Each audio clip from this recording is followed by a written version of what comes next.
Hello YouTube, this is Jared from the game room bringing you guys part 2 of my Restoration Shaman guide. This is going to be over talents and my first guide I went over the passive abilities and what we can expect out of glyphs and how they kind of work. And my part 3 of this guide will be over how everything ties together in an actual raiding situation, and how we will be using our healing spells, and I will also be going over stats in that video. But getting right down into it, first tier, level 15, this is our damage prevention tier. We have Astral Shift, which is a 2-minute cooldown, and reduces all damage taken by 40% for 6 seconds. And we get Stone Bulwark Totem, which is a 1-minute cooldown. It lasts 30 seconds. For the first 10 seconds, it absorbs 40k damage, or actually 34k damage. And then for every 5 seconds after that, it gets another 11k to that shield. Once it's broken, it doesn't go away, but you won't get any absorption past that initial damage. So this is ideal for damage that's coming out over a fairly short period of time. Within 30 seconds it would be very useful. And then Astral Shift would be more of a you are about to take a big hit of damage, I need something to soften the blow. That would be what you would use in that situation. As far as Nature's Guardian goes, I'm not going to use it because it is what it was in Cataclysm, which whenever your health goes below 30%, your maximum health is increased by 25%, excuse me, for 10 seconds, and threat is basically reduced. This is our only threat dump, so in fights or situations that you know you're going to be pulling a lot of aggro, this might be something you might want to look into. Again, you have no control over it, but just in case, you might want to have it. Also, I'm just, now that I've talked about those 3 in this tier, I'm just going to say all these talents are completely subjective. Whatever you want to play your game as, whatever decisions you want for your game, you go ahead and stick with it, because it's essentially your game. You're paying $15 a month for it. Don't let me tell you what to do. I'm just here to give you more information to kind of help you out in certain situations. But moving on, level 30 talent tier. This is our crowd control and crowd control. We get Windwalk Totem, which is a 1-minute cooldown, lasts 6 seconds, and gives all party or raid members within 40 yards movement or immunity to movement and parrying effects. And this is probably going to be the only tier that I say this is what you're going to go with almost 100% of the time, or at least 98% of the time, because we need we're there to help everyone else. We don't necessarily need to worry about big scary things running at us. But in case you ever find yourself in this situation, you can either take Earth Grab Totem, which puts a root on anyone that goes within 5 or 10 yards of that totem. Lasts for 5 seconds, and if it's broken or the 5 seconds goes through, it slows down their movement speed by 50%. And there's no duration on that movement speed, so I'm assuming it's until the totem actually goes away. And then we have Frozen Power, which puts a root on a 5-second root on our Frost Shock. The next tier of talents, this is our totem tier. We have Call of the Elements, which immediately finishes the cooldown of all totems with base cooldown shorter than 3 minutes, which basically has no effect on any of our totems. At least the ones that matter, it doesn't.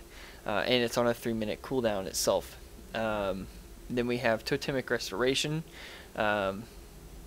which whenever a totem is picked up or lost, before its duration is completed, you get up to 50% of the full cooldown reimbursed to you, which is incredibly awesome because,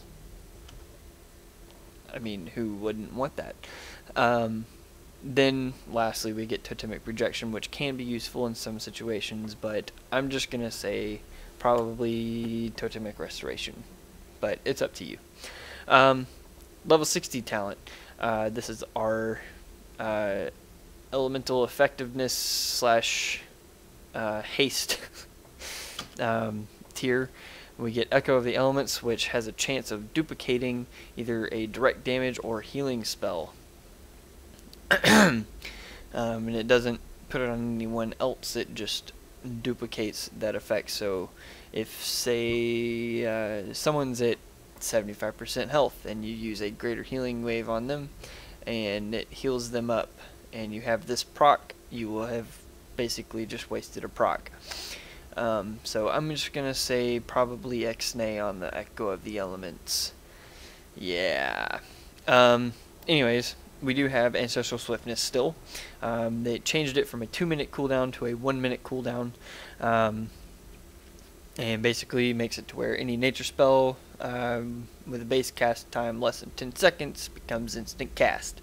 And it also passively increases your spell and melee haste by 5%. So taking this, you actually don't have to have as much haste on your gear. Lastly, we have Elemental Mastery, which is a 2-minute cooldown that gives you 30% haste for 20 seconds.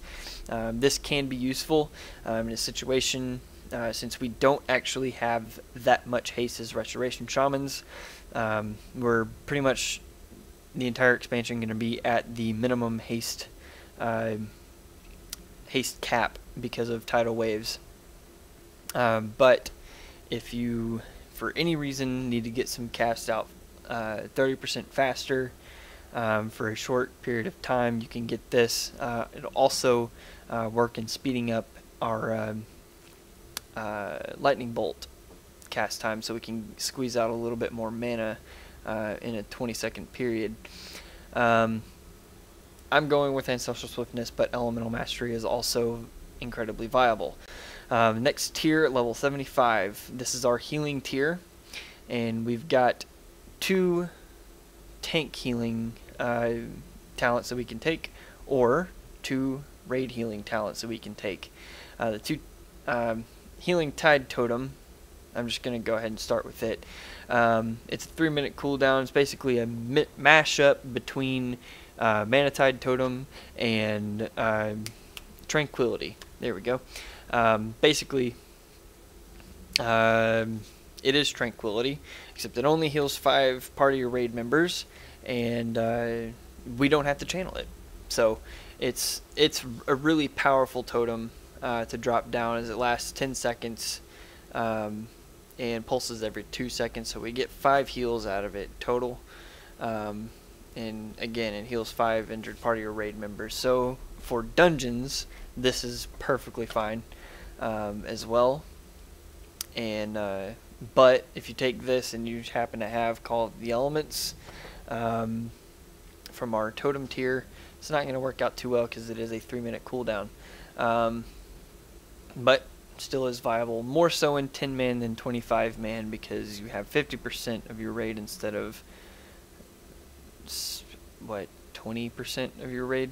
So yeah, the tank healing is Ancestral Guidance. It's a 2-minute cooldown and gives you 40% of any heal that you cast for the next 10 seconds copies over as healing to up to 3 nearby injured party or raid members. And then we have Conductivity, which basically how it works is you put down your healing rain and you target someone affected by your healing rain, heal them. 20% of that heal is given to each person affected by your healing rain. And likewise, Lightning Bolt, Chain Lightning, Earth Shock, or Storm Strike, 50% of the initial damage done to a target affected by your healing rain goes to each party or raid member affected by healing rain. So this is a really effective raid healing tool. The only thing it doesn't work on is chain heal, obviously, because it is a AoE heal of sorts. So using that won't really help, but it does work with greater healing wave, and healing surge, so that's good. It also doesn't work with Riptide, but I'm sure you would have figured that out. Last tier at level 90, we get Unleash Fury, Primal Elementalist, and Elemental Blast. Primal Elementalist basically makes it to where your elementals, your totem elementals, become full-on pets. You have full control over them. You can do whatever you want with them. Won't be really viable for Restoration Shamans unless it's a fight in which we need a few more DPS, or a little bit more DPS. Whenever you if it's like a DPS race and you don't need that much healing, you can go ahead and get this, and this also makes your pets a little bit stronger. Elemental Blast, it's an ability on a 12-second cooldown, and it blasts a target for 40k damage and increases your crit, haste, or mastery by 3,500 for 8 seconds, which it's good because you get that 3,500 either crit, haste, or mastery for 8 seconds, but you have to keep this up all the time in order to use it to its full potential, which I kind of have a problem with, which is why I personally am going with Unleashed Fury, which gives us a little boost to our Earth Living weapon whenever we use Unleash Elements, because with Earth Living, just baseline, we get a 30% increase on our next single target heal whenever we use Unleash Elements, and with this it bumps that 30% up to 50%, and it is definitely noticeable, and you get a little bit more throughput out than you do with Elemental Blast.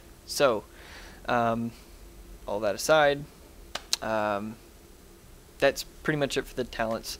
I hope I've given you guys enough information so that you can successfully make choices to better your raid group. But like I said earlier, it is completely and totally up to you. This is your game. Play it how you want to. Anyways, if you have any questions about anything that I've talked about in this particular guide, leave it in the comments below, or you can email us at TheGameroomChannel@gmail.com, or you can hit us up on Twitter at TheGameroomChan, or hit me up personally at TheLoranzis. Anything will work. You can also visit our website, which all these guides will be there. It's thegameroomtv.engine.com. All this will be down below in the description, as well as links to part 1 and part 3 of this guide. Anyways, this is Jared from The Game Room, and I'll see you guys next time.